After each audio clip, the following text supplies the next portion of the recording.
Welcome back, my dear students, to our next class of financial markets and institutions.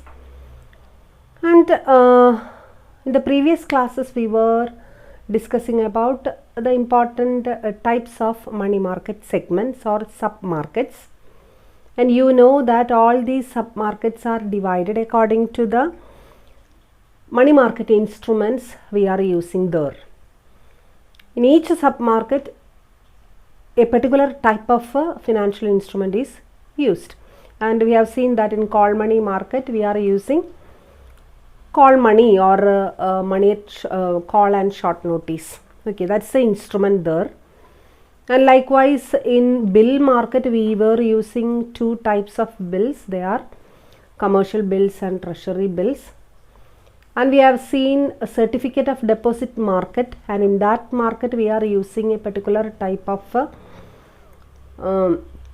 instrument, and that instrument is known as certificate of deposit. And in the fourth one we have seen commercial paper or commercial paper market, and in that market the particular instrument we are using is commercial paper. Okay. Then now we are using to see some more, or we are going to see some more financial instruments or some more financial or money market segments. And the first of them is interbank participation certificate. Interbank participation certificate എന്നാണ് അതിൻ്റെ പേര്. And as the name indicates, it's strictly an interbank adjustment. And here the issuer and the purchaser both are bank or banking institutions. It should be approved by Reserve Bank of India. Reserve Bank of India approve ചെയ്തിട്ടുള്ള ബാങ്കുകളോ അതുപോലുള്ള commercial സ്ഥാപനങ്ങളോ commercial ബാങ്കുകളോ മാത്രമേ ഈ ഒരു certificate of participation issue ചെയ്യാറുള്ളൂ. സാധാരണ അതിൻ്റെ ഒരു ചെറിയൊരു ഫോർമാറ്റായിട്ട് നമ്മൾ പറയാറുള്ളത് CP എന്നാണ്. സർട്ടിഫിക്കറ്റ് ഓഫ് പാർട്ടിസിപ്പേഷൻ എന്നർത്ഥം വരുന്ന CP എന്നാണ് നമ്മളതിനെ സാധാരണ ഇൻഡിക്കേറ്റ് ചെയ്യാനായിട്ട് യൂസ് ചെയ്യാറുള്ളത്. ഓക്കെ, ഇനി ഈ ഒരു ഇൻ്റർബാങ്ക് അഡ്ജസ്റ്റ്മെൻ്റ് എന്ന് പറഞ്ഞു കഴിഞ്ഞാൽ എപ്പോഴാണ് ആരാണ് CP ഇഷ്യൂ ചെയ്യുന്നത്? CP ഇഷ്യൂ ചെയ്യുന്നത് എപ്പോഴും ഫണ്ട് ആവശ്യമുള്ള ബാങ്കാണ്. അതായത് ഫണ്ട് ഡെഫിസിറ്റ് ഉള്ള, അതിൻ്റെ വർക്കിംഗ് ക്യാപിറ്റൽ റിക്വയർമെൻറ്റ്സിന് ആവശ്യത്തിനുള്ള ഫണ്ട് തികയാത്ത ബാങ്കുകൾ, അല്ലാന്നുണ്ടെങ്കിൽ ഡെയിലി അതിൻ്റെ ഡെഫിസിറ്റ്സ് മീറ്റ് ചെയ്യാനായിട്ട് പറ്റാത്ത ബാങ്കുകൾ, ആ ബാങ്കുകളാണ് സാധാരണ രീതിയിൽ ഇഷ്യൂ ചെയ്യാറുള്ളത്, CPs ഇഷ്യൂ ചെയ്യാറുള്ളത്. ഇനി ഈ CPs പർച്ചേസ് ചെയ്യുന്നത് ആരാണ്? എക്സസ് ആയിട്ടുള്ള ഫണ്ടുള്ള ബാങ്കുകളാണ്. അപ്പോൾ എക്സസ് ഫണ്ടുള്ള ബാങ്കുകളും ഡെഫിസിറ്റ് ഫണ്ടുള്ള ബാങ്കുകളും തമ്മിലുള്ള ഒരു അഡ്ജസ്റ്റ്മെൻ്റ് ആണ് എന്തെന്ന് പറയുന്നത്? ഇൻ്റർ ബാങ്ക് പാർട്ടിസിപ്പേഷൻ എന്ന് പറയുന്നത്, അല്ലെങ്കിൽ ഇൻ്റർ ബാങ്ക് പാർട്ടിസിപ്പേഷൻ സർട്ടിഫിക്കറ്റ് എന്ന് പറയുന്നത്. ഓക്കെ, അപ്പോൾ ഏത് ബാങ്കിനാണോ സാധാരണ രീതിയിൽ ഫണ്ട് വേണ്ടത്, ആവശ്യമായിട്ട് വരുന്നത്, they can issue the CPs, and the CPs are purchased by those banks who have excess money or excess fund. And at the same time the maturity date is fixed, and at the maturity date strictly the issuer should remit the amount to the purchaser of CP. issuer എന്ത് ചെയ്യണം? വാങ്ങിച്ച പൈസ CP കൊടുക്കുന്നത് എന്ത് വാങ്ങിക്കാൻ വേണ്ടിയിട്ടാണ്? പൈസ വാങ്ങിക്കാൻ വേണ്ടിയിട്ടാണ്. ആ പൈസ ആർക്ക് തന്നെ തിരിച്ചു കൊടുത്തിരിക്കണം? പർച്ചേസർ ഓഫ് CPക്ക് തിരിച്ച് കൊടുത്തിരിക്കണം. ഓക്കെ, സാധാരണ രീതിയിൽ രണ്ട് തരത്തിലാണ് ഇഷ്യൂ ചെയ്യുന്നത്, CP ഇഷ്യൂ ചെയ്യുന്നത്. റിസ്ക് ഫ്രീ ആയിട്ട് ഇഷ്യൂ ചെയ്യുന്നുണ്ട്, റിസ്കോട് കൂടി റിസ്ക് ബെയറിംഗ് ആയിട്ടുള്ള CPസും എന്ത് ചെയ്യുന്നുണ്ട്? ഇഷ്യൂ ചെയ്യുന്നുണ്ട്. ആ റിസ്ക് എന്ന് പറയുന്ന എലമെൻറ്റും കൂടി ഇൻക്ലൂഡഡ് ആക്കിയിട്ട് ബാങ്കിൻ്റെ പ്രവർത്തനങ്ങളുടെ ഒരു ആകെത്തുക എന്ന് പറയുന്ന രീതിയിൽ ആ റിസ്ക് എലമെൻറ്റും കൂടി ഇൻക്ലൂഡ് ചെയ്യുന്ന അല്ലെങ്കിൽ അറ്റാച്ച് ചെയ്യുന്ന CPസും അവൈലബിൾ ആണ്.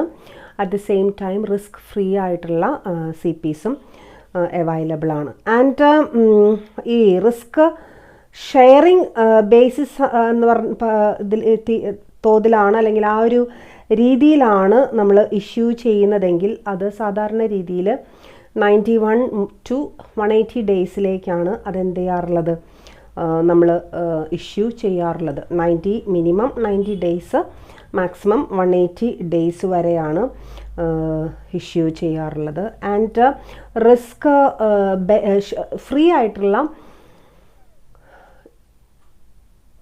this participation certificate can be issued at the will of the purchaser as well as the issuer. And at the same time, an interest rate should also be fixed. Interest rate എന്ത് ചെയ്തിരിക്കണം, fix ചെയ്തിരിക്കണം. അത് ആരുടെ എഗ്രിമെൻറ്റോട് കൂടി, രണ്ട് പേരുടെയും വില്ലിങ്നെസ്സോട് കൂടി they can fix their own interest rate. അവർക്ക് അവരുടേതായിട്ടുള്ള ഇൻട്രസ്റ്റ് റേറ്റ് ഫിക്സ് ചെയ്യാവുന്നതാണ്. പക്ഷേ ഒരു മിനിമം ഇൻട്രസ്റ്റ് റേറ്റ് അവിടെ പറയുന്നുണ്ട്, ഷുഡ് നോട്ട് എക്സീഡ് 14% ഒരിക്കലും എന്ത് ചെയ്യാൻ പാടില്ല, എക്സീഡ് ചെയ്യാനായിട്ട് പാടില്ല.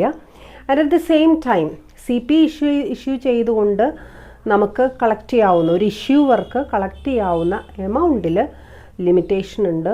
ഔട്ട്സ്റ്റാൻഡിങ് എമൗണ്ടിൻ്റെ 40% എത്രയാണോ നമുക്ക് വേണ്ട പൈസയുടെ 40% മാത്രമേ നമ്മൾ എന്തായിട്ട് ഇഷ്യൂ ചെയ്യാൻ പാടുള്ളൂ, CP ആയിട്ട് ഇഷ്യൂ ചെയ്യാൻ പാടുള്ളൂ. അതിനേക്കാളും കൂടുതൽ നമുക്ക് ഇഷ്യൂ ചെയ്യാൻ അധികാരമില്ല.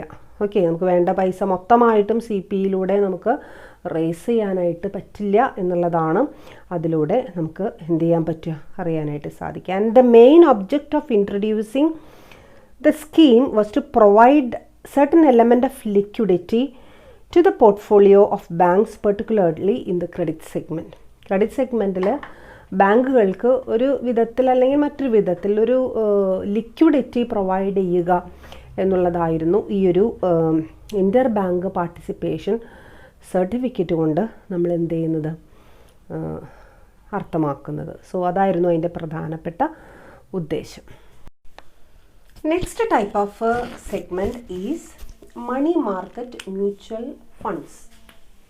മണി market mutual funds.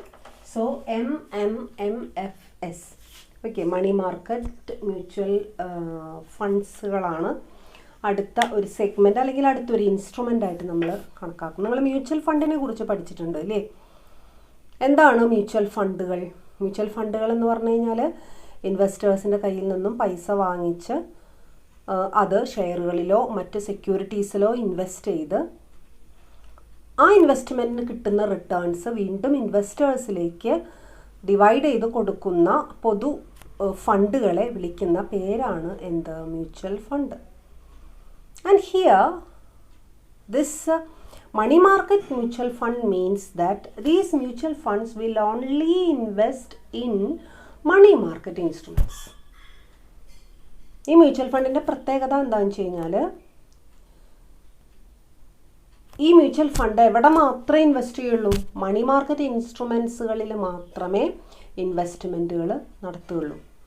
Money market ഇൻസ്ട്രുമെൻറ്റുകൾ ഏതൊക്കെയാണെന്ന് നമുക്കറിയാം, പലതരം ഇൻസ്ട്രുമെൻറ്റുകൾ ഉണ്ട് എന്ന് നമ്മൾ കേട്ടിട്ടുണ്ട് അല്ലേ? അങ്ങനെയുള്ള ഇൻസ്ട്രുമെൻറ്റുകൾ ഇപ്പം നേരത്തെ നമ്മൾ പഠിച്ച ഇതൊരു ടൈപ്പ് ഒരു സബ് മാർക്കറ്റ് എന്ന് പറയുന്നുണ്ടെങ്കിലും അത് ബാക്കി എല്ലാ ഇൻസ്ട്രുമെൻസിനെയും ഒരുമിച്ച് യൂസ് ചെയ്തുകൊണ്ടുള്ള ഒരു സബ് മാർക്കറ്റാണ് MMFS എന്ന് പറയുന്ന ആ ഒരു സംരംഭം. ഓക്കെ, അപ്പോൾ മണി മാർക്കറ്റുകളുടെ ഇൻസ്ട്രുമെൻറ്റുകളിൽ മാത്രം, ബാക്കി പറയുന്ന ഇൻസ്ട്രുമെൻറ്റുകളിൽ മാത്രം ഇൻവെസ്റ്റ് ചെയ്ത് ആ ഒരു പോർട്ട്ഫോളിയോ അങ്ങനെയാണ് ക്രിയേറ്റ് ചെയ്യുക. ഇൻവെസ്റ്റേഴ്സിൻ്റെ പോർട്ട്ഫോളിയോ ഡിസൈൻ ചെയ്യുന്നത് അങ്ങനെയാണ്. ഓക്കെ, അതായത് മണി മാർക്കറ്റ് ഇൻസ്ട്രുമെൻറ്റ്സ് മാത്രം വെച്ചിട്ട് ഇപ്പോൾ ചിലപ്പോൾ ട്രഷറി ബിൽസിൽ കുറച്ച് ഇൻവെസ്റ്റ് ചെയ്യും, സർട്ടിഫിക്കറ്റ് ഓഫ് ഡെപ്പോസിറ്റ് കുറച്ച് ഇൻവെസ്റ്റ് ചെയ്യും, and at the same time commercial papers കുറച്ച്, അങ്ങനെ ആ ഒരു പോർട്ട്ഫോളിയോ നമ്മൾ എന്ത് ചെയ്യും, ഡിസൈൻ ചെയ്യും. സോ അപ്പോൾ അതിനു വേണ്ടി മാത്രം നമ്മൾ ഡിസൈൻ ചെയ്തിട്ടുള്ള മ്യൂച്വൽ ഫണ്ടുകളെ വിളിക്കുന്ന പേരാണ് മണി മാർക്കറ്റ് മ്യൂച്വൽ ഫണ്ട്സ്. ഇതിൻ്റെ ഒരു പ്രത്യേകത എന്താണെന്ന് വെച്ച് കഴിഞ്ഞാൽ നമുക്ക് ഇങ്ങനെ ഇൻവെസ്റ്റ് ചെയ്യുന്ന സമയത്ത് നന്നായിട്ട് പ്രവർത്തിക്കുന്ന ഒരു മണി മാർക്കറ്റ് നമ്മുടെ രാജ്യത്ത് ഉണ്ട് എന്നുണ്ടെങ്കിൽ ഇൻവെസ്റ്റേഴ്സിനെ സംബന്ധിച്ചിടത്തോളം പ്രിൻസിപ്പൽ എമൗണ്ട് എപ്പോഴും ഉറപ്പ് വരുത്തുകയും ചെയ്യാം. അതോടൊപ്പം തന്നെ ഒരു നോർമൽ റേറ്റ് ഓഫ് റിട്ടേൺ, ഒരു ആവറേജ് റേറ്റ് ഓഫ് റിട്ടേൺ അവർക്ക് എന്ത് ചെയ്യും ലഭിക്കുകയും ചെയ്യും എന്നുള്ളത് അതിൻ്റെ ഒരു പ്രധാനപ്പെട്ട ഒരു അട്രാക്ഷനാണ് എന്നുള്ളതാണ്. നമുക്കറിയാം മ്യൂച്വൽ ഫണ്ടുകൾ പലതരത്തിലുണ്ട്, പല സ്കീമുകളുണ്ട് അല്ലേ.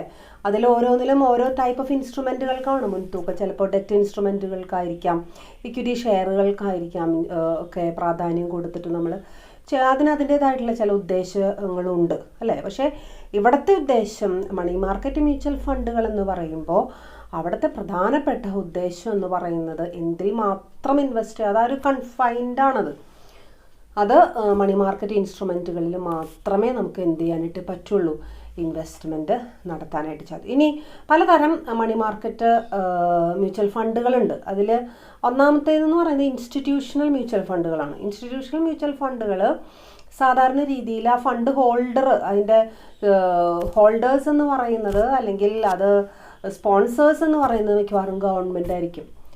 ആ ഗവൺമെൻറ്റുകൾ ഇൻസ്റ്റിറ്റ്യൂഷൻസിന് വേണ്ടിയിട്ട്, ഇൻസ്റ്റിറ്റ്യൂഷൻസ് ഇൻവെസ്റ്റേഴ്സായിട്ട് വരുന്ന മ്യൂച്വൽ ഫണ്ടുകൾ അതാണ്. അപ്പോൾ സ്പോൺസേഴ്സ് മിക്കവാറും ഗവൺമെൻറ് ആയിരിക്കും. അത് ആർക്ക് വേണ്ടി മാത്രമേ ഉള്ളൂ, ഇൻസ്റ്റിറ്റ്യൂഷൻസിന് വേണ്ടി മാത്രമാണ് അത് നമ്മൾ ഡിസൈൻ ചെയ്യുന്നത്. സാധാരണ ഇൻഡിവിജ്വൽ ഇൻവെസ്റ്റേഴ്സിന് നമ്മൾ അതിൽ എന്ത് ചെയ്യുന്നില്ല, പ്രതീക്ഷിക്കുന്നില്ല. അതുപോലെ തന്നെ ഇൻഡിവിജ്വൽ ഇൻവെസ്റ്റേഴ്സിന് പറ്റുന്നത് retail money market mutual funds എന്ന് പറഞ്ഞിട്ട് വേറെ തരത്തിലുണ്ട്. റീറ്റെയിൽ എന്ന് വെച്ച് കഴിഞ്ഞാൽ ചെറിയ എമൗണ്ടുകൾ റുട്ടീനായിട്ട് നമുക്ക് ഇൻവെസ്റ്റ് ചെയ്യാൻ സാധിക്കുന്ന തരത്തിലുള്ള മ്യൂച്വൽ ഫണ്ടുകളാണ് ഇതെന്ന് പറയുന്നത്, retail money market mutual fund എന്ന് പറയുന്നത്. അപ്പം അങ്ങനെ ഇൻസ്റ്റിറ്റ്യൂഷണലും റീറ്റെയിൽ എന്ന് പറഞ്ഞിട്ട് 1-2 തരങ്ങൾ മ്യൂച്വൽ ഫണ്ടുകൾ, മണി മാർക്കറ്റ് മ്യൂച്വൽ ഫണ്ടുകൾ നമുക്ക് കാണാനായിട്ട് സാധിക്കും. ഇനി RBIയെ സംബന്ധിച്ചിടത്തോളം ഈ മ്യൂച്വൽ ഫണ്ടിൻ്റെ, മണി മാർക്കറ്റ് മ്യൂച്വൽ ഫണ്ടിൻ്റെ ഡെവലപ്മെൻറ്റിന് വേണ്ടിയിട്ട് ഒരുപാട് സ്റ്റെപ്സുകൾ അവർ എടുത്തിട്ടുണ്ട്. പ്രത്യേകിച്ചും റിമൂവൽ ഓഫ് സീലിങ്ങിൻ്റെ റിമൂവൽ, അതുപോലെ stipulation regarding the minimum size of mutual ഫണ്ടിൻ്റെ മിനിമം സൈസിനെ കുറിച്ചിട്ടുള്ള ആ ഒരു സ്റ്റിപ്പുലേഷൻ, ആ ഒരു റെഗുലേഷൻ അതൊക്കെ ഇല്ലാണ്ടാക്കി. അതുപോലെ തന്നെ withdrawal of the prescription on limits of investment in individual instruments except in the case of CPs, withdrawal of prescription on ലിമിറ്റുകൾ പ്രത്യേകിച്ചും ഇൻഡിവിജ്വൽ ഇൻവെസ്റ്റ്മെൻറ്റിൻ്റെ മാക്സിമം ലിമിറ്റും മിനിമം ലിമിറ്റും കമേഴ്ഷ്യൽ പേപ്പേഴ്സിലെ ഒഴികെ അത് പ്രിസ്ക്രൈബ് ചെയ്തിരുന്നു മുൻപ്. പക്ഷേ ആ ഒരു പ്രിസ്ക്രിപ്ഷൻ മിനിമം മാക്സിമം എന്ന് പറയുന്ന പ്രിസ്ക്രിപ്ഷൻ ഒഴിവാക്കി കൊടുത്തു. അപ്പോൾ അങ്ങനെ ഒരുപാട് ലിബറലൈസേഷൻ RBIയുടെ സഹായത്തോട് കൂടിയിട്ട് അവിടെ നിലവിൽ വന്നിട്ടുണ്ട്, മണി മാർക്കറ്റ് മ്യൂച്വൽ ഫണ്ടുകളിൽ നിലവിൽ വന്നിട്ടുണ്ട്. ഇനി നമുക്ക് ഈ മ്യൂച്വൽ ഫണ്ടുകളുടെ, മണി മാർക്കറ്റ് മ്യൂച്വൽ ഫണ്ടുകളുടെ ഉപയോഗങ്ങൾ എന്തൊക്കെയാണ് അതിൻ്റെ മെറിറ്റ്സ് എന്നൊന്ന് നോക്കി നോക്കാം. MFS help in industrial financing by providing short term loans provide ചെയ്തുകൊണ്ട്, ഷോർട്ട് ടേം ഫണ്ട് പ്രൊവൈഡ് ചെയ്തുകൊണ്ട് തീർച്ചയായിട്ടും ഇൻഡസ്ട്രിയൽ ഫിനാൻസിങ് നടത്താനായിട്ട് നമുക്ക് സാധിക്കും. അതുപോലെ തന്നെ it can be used by the industries to finance day to day operation to meet working capital requirements meet ചെയ്യാനായിട്ട് എളുപ്പമാണ്. These are profitable and safe investment option for investors who want to invest in low risk mutual ഫണ്ടുകളിൽ invest ചെയ്യാൻ ആഗ്രഹിക്കുന്ന ഇൻവെസ്റ്റേഴ്സിനെ സംബന്ധിച്ചിടത്തോളം അത് നല്ലൊരു കാര്യമാണ്. അവർക്ക് വേണ്ടത്ര റിട്ടേൺസ് അതിലൂടെ അവെയിൽ ചെയ്യാനായിട്ട് സാധിക്കും. And next one, these instruments help commercial banks and corporations to borrow money from the market and give investors option to invest and generate income. ഇൻവെസ്റ്റേഴ്സിനെ സംബന്ധിച്ചിടത്തോളം കുറച്ചും കൂടി ഇൻകം ജനറേറ്റ് ചെയ്യാനും കുറച്ചും കൂടി അവർ ഇൻ്റലിജൻ്റ് ആയിട്ട് അത് ഡിസൈൻ ചെയ്ത് കഴിഞ്ഞാൽ തീർച്ചയായിട്ടും നല്ല റിട്ടേൺസ് അവർക്ക് എന്ത് ചെയ്യും, ലഭിക്കും. ഓക്കെ, അപ്പോൾ അതാണ് മണി മാർക്കറ്റ് മ്യൂച്വൽ ഫണ്ടുകളെ കുറിച്ച് പറയാനുള്ളത്. ഇനി നമുക്ക് അടുത്തതായിട്ട് പോകേണ്ട ഒരു മാർക്കറ്റ് എന്ന് പറയുന്നത് കൊളാറ്ററൽ ലോൺ മാർക്കറ്റാണ് അല്ലേ. എന്താണ് collateral loan market? Collateral loan market എന്ന് പറയുന്നത് കൊളാറ്ററൽ ലോൺസ് പ്രൊവൈഡ് ചെയ്യുന്ന മണി മാർക്കറ്റ്. കൊളാറ്ററൽ ലോൺ എന്ന് വെച്ചാൽ short term loan on the basis of certain collateral securities. Collateral സെക്യൂരിറ്റീസിനെ ബാങ്കുകൾ ഡിഫറെൻറ്റ് ഇൻസ്റ്റിറ്റ്യൂഷൻസിനും വ്യക്തികൾക്കും ഒക്കെ കൊടുക്കുന്ന ഷോർട്ട് ടേം ലോണുകളെ ആണ് കൊളാറ്ററൽ ലോൺ എന്നുള്ള പേരിൽ നമ്മൾ എന്ത് ചെയ്യുന്നത്, പറയുന്നത്. സെക്യൂരിറ്റീസിൻ്റെ ചെറിയ കൊളാറ്ററൽ ആയിട്ടുള്ള സെക്യൂരിറ്റീസിൻ്റെ അടിസ്ഥാനത്തിലാണ് സാധാരണ രീതിയിൽ ഈ സെക്യൂരിറ്റീസ് എന്ത് ചെയ്യുന്നത്, ഇഷ്യൂ ചെയ്യുന്നത്. ഈ ലോണുകൾ, സെക്യൂരിറ്റീസ് അല്ല, ലോണുകൾ ഇഷ്യൂ ചെയ്യുന്നത്. സോ ആ ഒരു ലോൺ മാർക്കറ്റ് എന്ന് വെച്ച് കഴിഞ്ഞാൽ ശരിക്കും പറഞ്ഞാൽ ഇന്ത്യയെ സംബന്ധിച്ചിടത്തോളം ഒരുപാട് ആൾക്കാർ യൂസ് ചെയ്യുന്ന ഒരു ടൈപ്പ് ഓഫ് മാർക്കറ്റാണ് കൊളാറ്ററൽ ലോൺ മാർക്കറ്റ് എന്ന് പറയുന്നത്. ഒരുപാട് ആൾക്കാർ സെക്യൂരിറ്റി വെച്ച് പൈസ കടമായി വാങ്ങിച്ചു കൊണ്ടുപോയി പലവിധ ആവശ്യങ്ങൾക്ക് വേണ്ടി, ഷോർട്ട് ടേം മാത്രമേ നമ്മളിവിടെ ഉൾപ്പെടുത്തിയിട്ടുള്ളൂ. മീഡിയം ആൻഡ് ലോങ് ടേം ലോണുകളെ നമ്മളിവിടെ ഉൾപ്പെടുത്തുന്നില്ല, കാരണം ഇത് മണി മാർക്കറ്റിൻ്റെ ഭാഗമാണ്. Okay, so that is collateral loan market. And next instrument is repo എന്നുള്ളത് നമ്മൾ നേരത്തെ കണ്ടിട്ടുണ്ട്. എവിടെയാണ് കണ്ടേക്കണേന്ന് ഓർമ്മയുണ്ടോ? നമ്മൾ കണ്ടത് RBIയുടെ, റിസർവ് ബാങ്ക് ഓഫ് ഇന്ത്യയുടെ ഫേമസ് ആയിട്ടുള്ളൊരു മോണിറ്ററി ടെക്നിക്കാണ് എന്തെന്ന് പറയുന്നത്, റിപ്പോ എന്ന് പറയുന്നത്. Here in repo there are 2 parties. They are seller and purchaser. സെല്ലറും പർച്ചേസറാണ് ഇവിടുത്തെ 2 വ്യക്തികൾ. ഇനി എന്താണ് സെല്ല് ചെയ്യുന്നത്, എന്താണ് പർച്ചേസ് ചെയ്യുന്നത്? സെല്ല് ചെയ്യുന്നത് സെക്യൂരിറ്റീസ് ആണ്, പർച്ചേസ് ചെയ്യുന്നതും സെക്യൂരിറ്റീസ് ആണ്. And there may be lot of securities, different kind of securities will be there. May be government securities or securities of private companies or agencies, ഏത് type of securities വേണമെങ്കിലാവാം. ഈ securities ആണ് cell ചെയ്യുന്നതും എന്ത് ചെയ്യുന്നതും purchase ചെയ്യുന്നതും. The seller gives an agreement to the buyer that at a particular date he will repurchase the same securities. ആ ഒരു agreement ആണ് ഇവിടുത്തെ പ്രധാനപ്പെട്ട സംഭവം. സെല്ലറും പർച്ചേസറും കൂടിയിട്ടുള്ള എഗ്രിമെൻറ്റ്. അതായത് സെല്ലറെ സംബന്ധിച്ചിടത്തോളം സെല്ലർ എന്ത് ചെയ്യാണ്, സെക്യൂരിറ്റീസ് സെല്ല് ചെയ്യുമ്പോൾ അയാൾക്ക് എന്താ കിട്ടണേ, ആ ഒരു പൈസയാണ് കിട്ടണത് അല്ലേ. സെക്യൂരിറ്റീസ് സെല്ല് ചെയ്യുമ്പോൾ പൈസയാണല്ലോ കിട്ടുക. ആ പൈസ എന്ത് ചെയ്യണു, at A particular maturity date, അതാണ് അവിടുത്തെ പ്രാധാന്യം. പർട്ടിക്കുലർ മെച്യൂരിറ്റി ഡേറ്റിൽ തിരിച്ച് റീപർച്ചേസ് ചെയ്തുകൊണ്ട്, സെല്ല് ചെയ്ത സാധനം വീണ്ടും അത് റീപർച്ചേസ് ചെയ്തുകൊണ്ട് ആ പൈസ എന്ത് ചെയ്യാണ്, തിരിച്ചു കൊടുക്കുകയാണ് ചെയ്യുന്നത്. So that agreement is known as repo. അതിനെ വിളിക്കുന്ന പേരാണ് റിപ്പോ. റിപ്പോൻ്റെ ഫുൾ ഫോം നിങ്ങൾക്ക് ഓർമ്മയുണ്ടാവും അല്ലേ? എന്താ റിപ്പോ? റീപർച്ചേസ് എഗ്രിമെൻറ്റ് അല്ലേ? റീപർച്ചേസ് എഗ്രിമെൻ്റ് ആണ് റിപ്പോ എന്ന് പറയുന്നത്. ഓക്കെ, ഇതിനെ തന്നെ വേറൊരു പേരും കൂടി അവിടെ കൊടുത്തിട്ടുണ്ട്, റെഡി ഫോർവേഡ് ട്രാൻസാക്ഷൻ.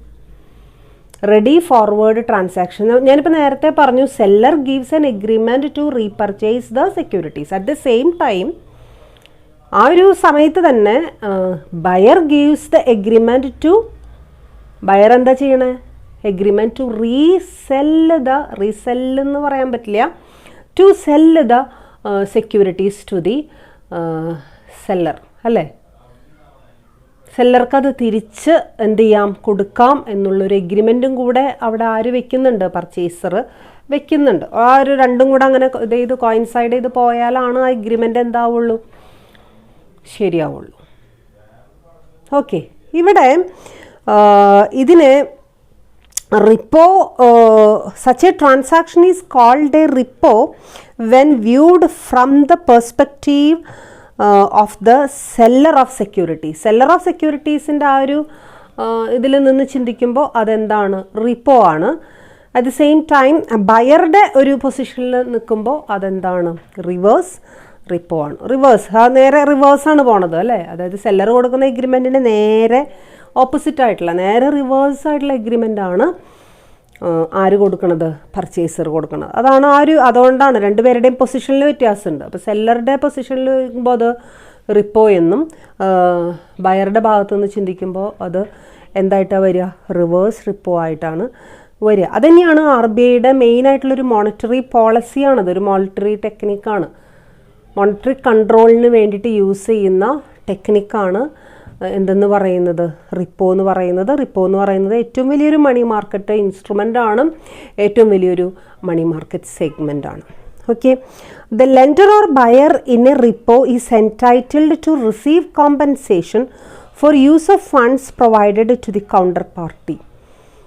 പൈസ കൊടുത്തതിന് അതിനൊരു കോമ്പൻസേഷൻ, ഒരു റേറ്റ് കിട്ടണം. അതിനെ നമ്മൾ റിപ്പോ റേറ്റ് എന്ന് സാധാരണ പറയാറുണ്ട് അല്ലേ. റിപ്പോ റേറ്റ് ഒരു നോമിനൽ റേറ്റ് ഓഫ് ഇൻട്രസ്റ്റ്. ആ ഫണ്ട് യൂസ് ചെയ്യുന്ന ആരാണോ ഫണ്ട് യൂസ് ചെയ്യുന്നത്, ആ യൂസ് ചെയ്യുന്ന വ്യക്തി, സാധാരണ രീതിയിൽ ഫണ്ട് യൂസ് ചെയ്യുന്നത് ആരാ?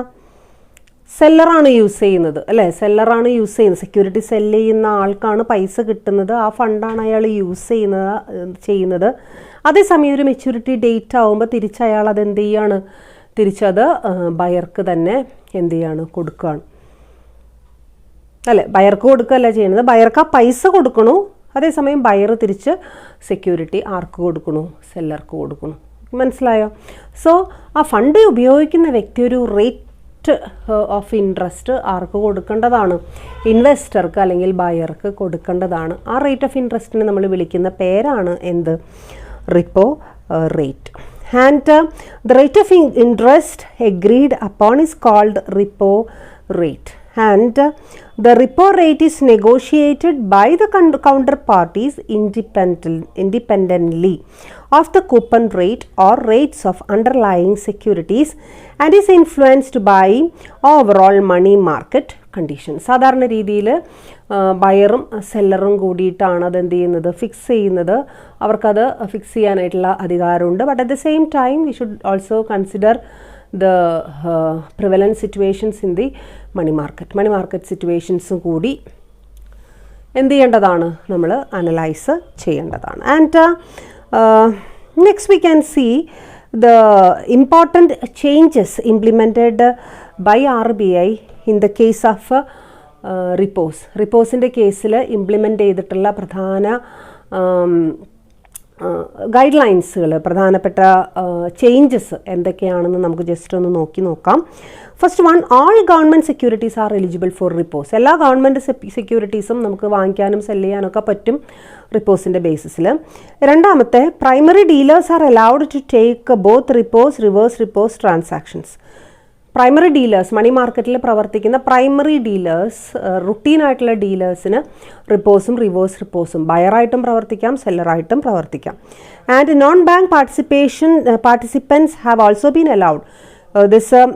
നോൺ ബാങ്ക് പാർട്ടിസിപ്പൻസിനും, ബാങ്കിങ് പാർട്ടിസിപ്പൻസ് മാത്രമല്ല, നോൺ ബാങ്ക് പാർട്ടിസിപ്പൻസിനും ഇതിൽ they can be participate in repos. And the next one, PSU bonds and private corporate debt instruments are also allowed to be used in repos. PSU bonds, public sector undertaking ബോണ്ടുകൾ, അതുപോലെ തന്നെ private corporate ഇൻസ്ട്രുമെൻറ്റുകൾ, ഇതൊക്കെ എവിടെ നമുക്ക് use ചെയ്യാം? Securities ആയിട്ട് റിപ്പോസിൻ്റെ കീഴിൽ നമുക്ക് വിൽക്കുകയും വാങ്ങുകയും ചെയ്യാം. Minimum 3 days time period for inter bank transactions have been removed. ബാങ്കുകൾ തമ്മിലാണ് ട്രാൻസാക്ഷൻ എങ്കിൽ മിനിമം 3 ദിവസമെങ്കിലും വേണം എന്നുള്ളത്, അത് ആ ഒരു മിനിമം എടുത്തു കളഞ്ഞു. ഈവൻ ഫോർ ഷോർട്ട് അവേഴ്സിന് വേണ്ടി വരെ നമുക്ക് എന്ത് യൂസ് ചെയ്യാം? റിപ്പോസ്, റിവേഴ്സ് റിപ്പോസ് യൂസ് ചെയ്യാം. ആൻഡ് യൂസസ് ഓഫ് റിപ്പോൻ്റെ യൂസസ് എന്തൊക്കെയാണ്? നമുക്കറിയാം, ബാങ്കുകൾക്ക് സർപ്ലസ് ക്യാഷുകൾ എഫക്റ്റീവായിട്ട് യൂസ് ചെയ്യാനായിട്ട് പറ്റിയ ഒരു മാർഗ്ഗമാണ്. അതുപോലെ it helps investor to achieve money market returns with sovereign risk. Money market returns ഇൻവെസ്റ്ററെ സംബന്ധിച്ചിടത്തോളം മണി മാർക്കറ്റിൻ്റെ റിട്ടേൺസ് കിട്ടാനുള്ള അവസരമാണ്. It helps borrower to raise funds at better rates. നല്ല റേറ്റ് ഓഫ് റിട്ടേൺ കിട്ടും. അതുപോലെ തന്നെ SLR, CRR എന്നൊക്കെ പറയുന്ന ബാങ്ക് റിക്വയർമെൻറ്റ്സ്, സ്റ്റാറ്റ്യൂട്ടറി റിക്വയർമെൻറ്റ്സ്, ഇതൊക്കെ മീറ്റ് ചെയ്യാനായിട്ട് പറ്റിയ മാർഗ്ഗമാണ് എന്തെന്ന് പറയുന്നത്? റിപ്പോസ് എന്ന് പറയുന്നത്. And RBI uses repo and reverse repo as instruments for liquidity adjustment in the system. Liquidity adjust ചെയ്യാനായിട്ട് നമ്മൾ നേരത്തെ പറഞ്ഞു, RBI യൂസ് ചെയ്യുന്ന ഒരു പ്രധാനപ്പെട്ട മോണിറ്ററി സിസ്റ്റമാണ് എന്തെന്ന് പറയുന്നത്? Repo and reverse repo. Okay, അപ്പം നമ്മൾ കുറച്ചധികം മണി മാർക്കറ്റ് ഇൻസ്ട്രുമെൻസിനെ കുറിച്ച് പഠിച്ചു. ഏകദേശം ഒരു 8 തരം മണി മാർക്കറ്റ് ഇൻസ്ട്രുമെൻറ്റ്സ് അല്ലെങ്കിൽ മണി മാർക്കറ്റ് സെഗ്മെൻറ്റ്സ്, നിങ്ങൾക്ക് അതിനെ എങ്ങനെ വേണമെങ്കിലും എടുക്കാം. സെഗ്മെൻറ്റ്സ് ആയിട്ടോ ഇൻസ്ട്രുമെൻറ്റ്സ് ആയിട്ടോ എടുക്കാം. നമ്മൾ പഠിച്ചു കഴിഞ്ഞു അല്ലേ? ഏതൊക്കെയാണ് പഠിച്ചത്? കോൾ മണി മാർക്കറ്റ് അല്ലെങ്കിൽ call or notice money. Next one, commercial bill. Next one, treasury bill. Next one, certificate of deposits. Next one, commercial papers. Next one, interbank participant certificates. Next one, money market mutual fund and next one repose.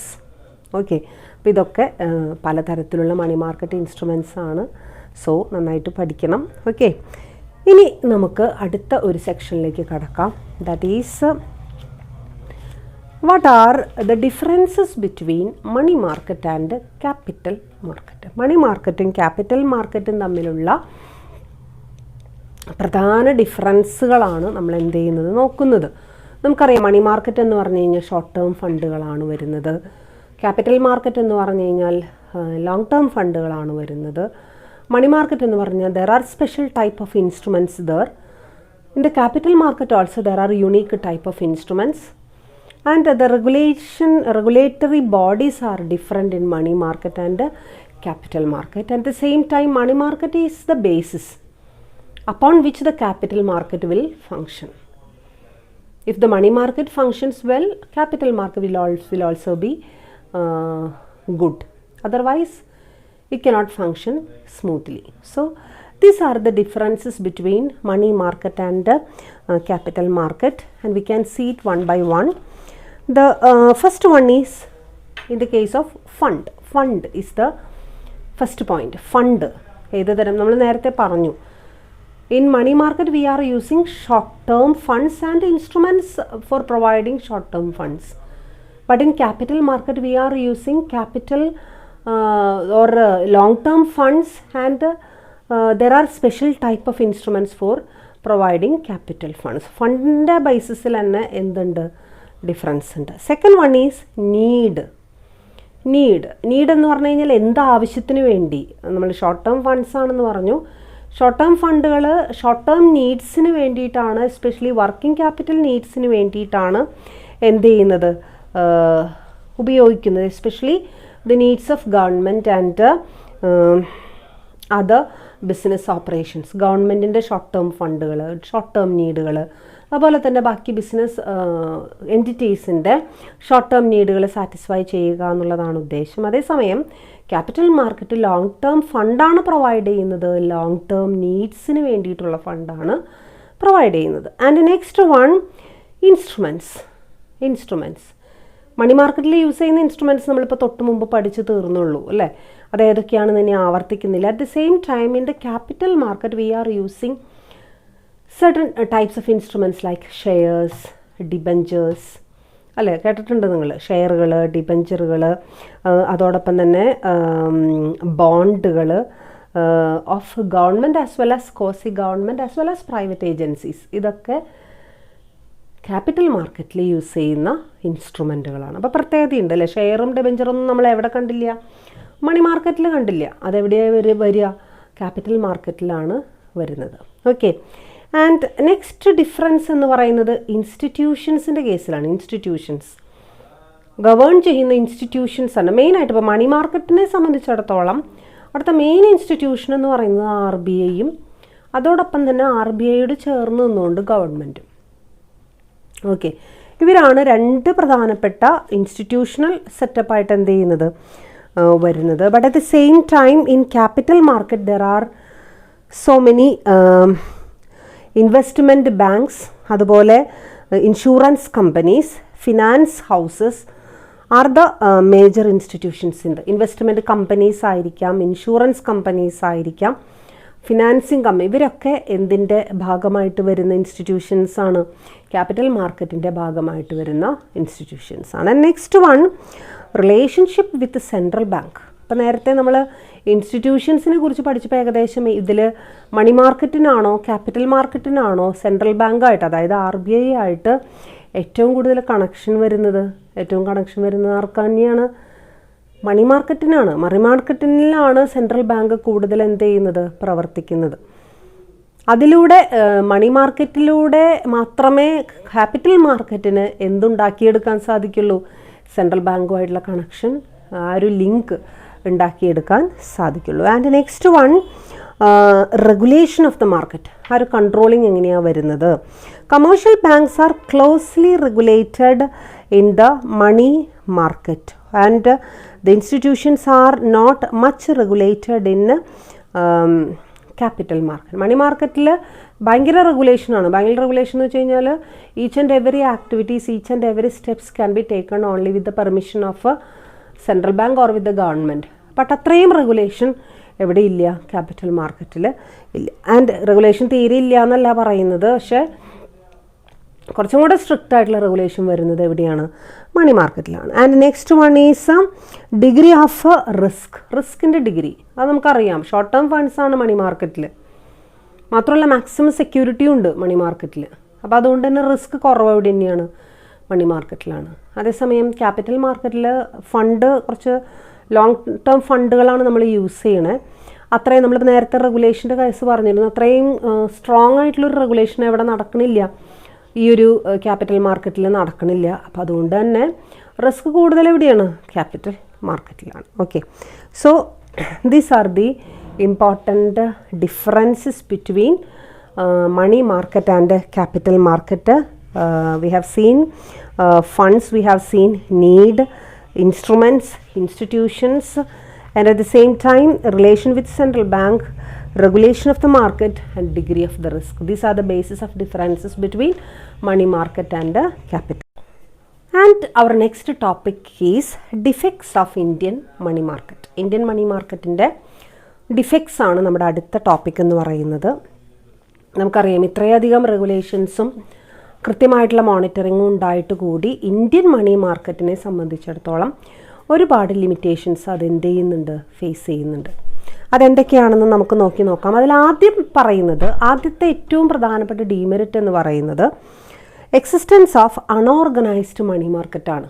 Unorganised ആയിട്ടുള്ള money market. Unorganised money market എന്താണെന്ന് നിങ്ങൾ പഠിച്ചിട്ടുണ്ട് segments, components പഠിക്കുന്ന സമയത്ത്. It consist of ആരൊക്കെയാ? മണി lenders, അതുപോലെ indigenous bankers, ഇവരൊക്കെ ഉൾക്കൊള്ളുന്ന ആൾക്കാർ, ഇവരൊക്കെ ഉൾക്കൊള്ളുന്ന ഒരു സെക്ഷനെ വിളിക്കുന്ന പേരാണ് അൺഓർഗനൈസ്ഡ് മണി മാർക്കറ്റ്. ഇന്ത്യയിൽ ഏറ്റവും കൂടുതൽ പ്രിവലൻ്റ് ആയിട്ടുള്ളത് ഈ അൺഓർഗനൈസ്ഡ് മണി മാർക്കറ്റാണ്. അതുകൊണ്ട് തന്നെ കാര്യങ്ങൾ എളുപ്പത്തിൽ നമുക്ക് കൺട്രോളിൽ വരുത്താനായിട്ട് ബുദ്ധിമുട്ടാണ്. അവർ അൺഓർഗനൈസ്ഡ് ആയതുകൊണ്ട് തന്നെ എളുപ്പത്തിൽ നമുക്കൊരു ഒരു കണക്കെടുക്കാമെന്ന് വെച്ച് കഴിഞ്ഞാൽ നടക്കില്ല. മാത്രമല്ല അവരെ കൺട്രോൾ ചെയ്യാനായിട്ടും ബുദ്ധിമുട്ട്. ഒരുപാട് മെഷേഴ്സ് ഇന്ത്യൻ ഗവൺമെൻറ്റിൻ്റെ ഭാഗത്തുനിന്ന് എടുക്കുന്നുണ്ടെങ്കിൽ കൂടിയും അതിന് പൂർണ്ണമായിട്ടുള്ളൊരു സൊല്യൂഷൻ കണ്ടെത്താനായിട്ട് ഇതുവരെയും കഴിഞ്ഞിട്ടില്ല എന്നുള്ളത് ഇന്ത്യൻ മണി മാർക്കറ്റിൻ്റെ വലിയൊരു വീഴ്ചയായിട്ട് നമുക്ക് കണക്കാക്കാം. ഇനി രണ്ടാമതായിട്ട് പറയുന്നത് non coordination of organised and unorganised. ഒരു കോർഡിനേഷനും ഇല്ല. ഓർഗനൈസ്ഡ് എന്ന് വെച്ച് കഴിഞ്ഞാൽ സെൻട്രൽ ഗവൺമെൻറ്, ബാക്കിയുള്ള കമേഴ്ഷ്യൽ ബാങ്കുകൾ, അല്ലേ, ഷെഡ്യൂൾഡ് ബാങ്കുകൾ, ഇതൊക്കെ ഉൾക്കൊള്ളുന്ന ഒരു ഓർഗനൈസ്ഡ് സെക്ടർ. ഈ ഒരു ഓർഗനൈസ്ഡ് സെക്ടറും അൺഓർഗനൈസ്ഡ് സെക്ടറും അത് രണ്ടും ഒരിക്കലും കൂടിച്ചേർന്ന് പോകാത്തൊരവസ്ഥയുണ്ട്. അതും ഇന്ത്യൻ മണി മാർക്കറ്റിൻ്റെ ഒരു ലിമിറ്റേഷനാണ്. Next one, multiplicity rates of interest എന്ന് വെച്ച് കഴിഞ്ഞാൽ പല ഇൻസ്ട്രുമെൻസിന് പലതരത്തിലുള്ള ഇൻട്രസ്റ്റ് റേറ്റുകൾ ചാർജ് ചെയ്യുന്ന ഒരവസ്ഥ. അപ്പം നമ്മൾ നേരത്തെ സർട്ടിഫിക്കറ്റ് ഓഫ് ഡെപ്പോസിറ്റ്സ്, അതുപോലെ കമേഴ്ഷ്യൽ പേപ്പറുകൾ, അല്ല റിപ്പോസ്, ഇതിനൊക്കെ നമ്മൾ കണ്ടു. അവിടെ പാർട്ടീസിന് അനുകൂലമായിട്ടുള്ളൊരു ഇൻട്രസ്റ്റ് റേറ്റ്, ഒരു മാക്സിമം എമൗണ്ട് മിനിമം എമൗണ്ട് നമ്മൾ ഫിക്സ് ചെയ്യുന്നു എന്നല്ലാതെ അതിൻ്റെ ഇടയിൽ വരുന്ന റേറ്റുകൾക്ക് അവർക്ക് കൺവീനിയൻ്റ് ആയിട്ട് എന്ത് ചെയ്യാം? ഫിക്സ് ചെയ്യാം. അപ്പോൾ തന്നെ മാർക്കറ്റിൻ്റെ ആ ഒരു ഇത് പോയി. കാരണം എന്താണെന്ന് വെച്ച് കഴിഞ്ഞാൽ റേറ്റ് ഓഫ് ഇൻട്രസ്റ്റ് പല രീതിയിൽ എന്ത് ചെയ്യും? ഫ്ലക്ച്വേറ്റ് ചെയ്ത് പോവും. അതിനെ കൺട്രോൾ ചെയ്യാനായിട്ട് നമുക്ക് പറ്റുന്നില്ല. And next one is seasonal സ്ട്രിഞ്ചൻസി of funds. ചില സമയത്ത് ചില സീസണുകളിൽ ഫണ്ടിന് ഭയങ്കരമായിട്ടുള്ള ഒരു സ്കേഴ്സിറ്റി നേരിടുന്നുണ്ട്. പ്രത്യേകിച്ചും ജൂൺ ടു നവംബർ എന്ന് പറയുന്ന ആ ഒരു സീസൺ, നവംബർ ടു ജൂൺ എന്ന് പറയുന്ന ഒരു സീസൺ, പ്രത്യേകിച്ചും ഒരുപാട് അഗ്രികൾച്ചറൽ ആക്ടിവിറ്റീസ് നടക്കുന്ന സമയം, ഒരുപാട് കമേഴ്ഷ്യൽ ആക്ടിവിറ്റീസ് നടക്കുന്ന സമയമാണ് ആ സീസൺ. സോ ആ സീസണിൽ ഒരുപാട് പ്രത്യേകിച്ചും കർഷകർക്കും അതുപോലെ ഉള്ള ആൾക്കാർക്കും ഷോർട്ട് ടേം ഫണ്ട്സിൻ്റെ ഒരുപാട് ആവശ്യം വരാറുണ്ട്. അതേസമയം അതിന് വേണ്ടത്ര രീതിയിൽ നമുക്ക് അത് കൊടുക്കാനായിട്ട് നമ്മുടെ മണി മാർക്കറ്റിന് സാധിക്കുന്നില്ല എന്നുള്ളത് അടുത്ത പോരായ്മയായിട്ട് പറയുന്നു. അതുപോലെ ആബ്സെൻസ് ഓഫ് ബിൽ മാർക്കറ്റ്. നമ്മൾ ബിൽ മാർക്കറ്റിനെ കുറിച്ച് പഠിച്ചു. കമേഴ്ഷ്യൽ ബില്ലും ട്രഷറി ബില്ലും അടങ്ങുന്ന ബിൽ മാർക്കറ്റ്. ആ ബിൽ മാർക്കറ്റിനെ സംബന്ധിച്ചിടത്തോളം അത് വളരെ വീക്കറാണ്. ഇന്ത്യയിൽ അത് അത്രയും ഒരു പ്രൊഡക്റ്റീവായിട്ടുള്ള രീതിയിലല്ല പ്രവർത്തിക്കുന്നത്. അത് തന്നെ മൊത്തം മണി മാർക്കറ്റിൻ്റെ ആ ഒരു ഫങ്ഷനിങ്ങിനെ എന്ത് ചെയ്യുന്നുണ്ട്? ബാധിക്കുന്നുണ്ട്. And next one is inadequate banking facilities. എത്ര കണ്ട് ബാങ്കുകളുണ്ട്, എത്ര കണ്ട് ഷെഡ്യൂൾഡ് ബാങ്കുകളുണ്ട് എന്ന് പറഞ്ഞാലും ആ ഒരു ബാങ്കിങ് ഫെസിലിറ്റീസ് ബാക്കിയുള്ള ഡെവലപ്ഡ് കൺട്രീസുമായിട്ട് കമ്പയർ ചെയ്യുമ്പോൾ നമ്മുടെ രാജ്യത്ത് വളരെ കുറവ് രീതിയിലേ നടക്കുന്നുള്ളൂ എന്നുള്ളത് അതൊരു പോരായ്മയായിട്ട് കണക്കാക്കുന്നു.